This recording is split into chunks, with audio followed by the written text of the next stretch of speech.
नमस्कार विद्यार्थी मित्रांनो, आज आपण 23 डिसेंबर 2024च्या केवळ आणि केवळ महाराष्ट्रातील चालू घडामोडीचे प्रश्न बघणार आहोत। तर चॅनलवर नवीन असाल तर चॅनेलला नक्की सबस्क्राइब करून घ्याल। चला तर व्हिडिओला सुरुवात करूया। प्रश्न क्रमांक पहिला, पुण्यातील संस्कृती प्रतिष्ठान आणि संवाद पुणे यांच्या वतीने पंतप्रधान नरेंद्र मोदी यांच्या आंख ये धन्य हई आणि साक्षी भाव या पुस्तकांमधील कवितांवर कोणत्या विशेष कार्यक्रमाचं आयोजन केल्या गेलं?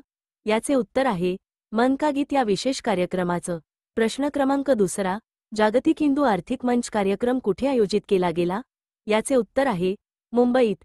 प्रश्न क्रमांक तिसरा, स्त्रीत्वाची ताकद जाणणारा चित्रकर्ता चित्रपट दिग्दर्शक श्याम बेनेगल यांच्या व्यक्तिमत्वाचा आणि दिग्दर्शक म्हणून कामाचा आढावा घेणारं श्याम बेनेगल, एक व्यक्ती, एक दिग्दर्शक, हे पुस्तक कोणाचे आहे? याचे उत्तर आहे डॉक्टर सविता नायक मोहिते लिखित। प्रश्न क्रमांक चौथा, नुकतेच प्रकाशित झालेले मुंगी साखरेचा ठेवा हे पुस्तक कोणाचे आहे? याचे उत्तर आहे केदार अनंत, अनुराधा साखरदांडे। प्रश्न क्रमांक पाचवा, नुकतेच प्रकाशित झालेले पुस्तकांच्या पलीकडे हे पुस्तक कोणाचे आहे?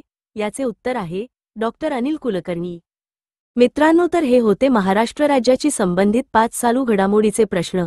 जाता जाता व्हिडिओला नक्की लाईक करून जाल, कारण व्हिडिओ बनवायला खूप मेहनत लागते। धन्यवाद।